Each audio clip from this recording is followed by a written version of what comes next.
Carson. These DCarsonCPA lines. Today we're going to talk about risk and growth. It's a broad framework. It's not intended to get specific, but it lets you know that we can help on lines.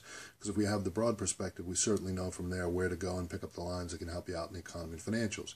This is a combination of the fact that the financial skills work on controls for the audit cycle, and that the technology skills have a component that's an equal component, and so those two skills need to really work together in today's economy and financials.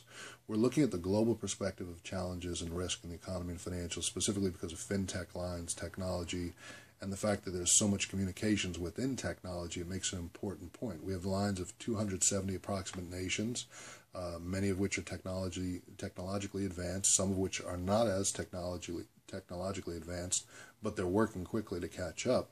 And so there's these lines of 270 approximate nations all working together in the economy and financials, ideally on the productive lines of free trade, growth, and finding pathways to help in the economy and financials for the prosperity of individuals and families as the citizen stakeholders of the local, regional, state, multi-state, national, and then in the broader global lines where nations work together, and we all have our own Tier 1 needs at home, and then there's the Tier 2 needs are to connect on trade and growth and find ways where maybe we have one product, someone else doesn't have it.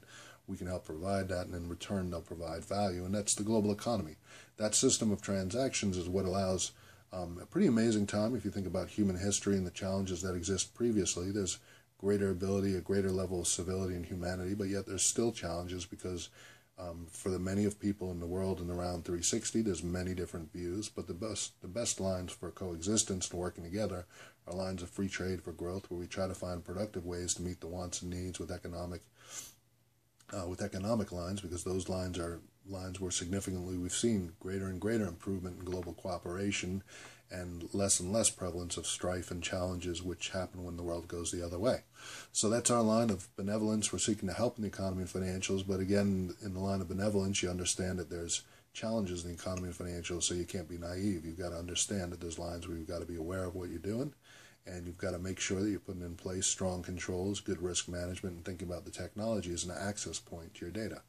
Now, in the round 360, we've identified that there's a population that's in on technology and a population that's out. So the subset of the population of data are the lines where there's data, which is OCR, meaning character, text, and other numerical data, which is working to carry data about financials, data about people, families, actions, activities. Then there are the lines of communications, financials, the ICT technology lines, including the web, and then the fintech lines where everyone's working with innovation, trying to connect the puzzle in new ways and trying to create new value streams, but also dealing with the important risk of what happens to people as they get displaced. There needs to be some plan of how people will work in new ways, or some more prevalent research in terms of how that happens. And that's called the future of work. You can find that in the global lines. They talk about that. Now, as we're moving on to focus on what we have here, we wanted to say that the limiters on communication were, there's verbal communication and written, old-fashioned mail. That wouldn't be in your technology cycle, but probably the vast majority today is in technology. Once we're talking about the excluded scope of people that are not on technology, within communities that have high levels of technology, there's probably, I don't know the percentage, but there's some high percentage of data that's captured within technology as the primary means of how we do things.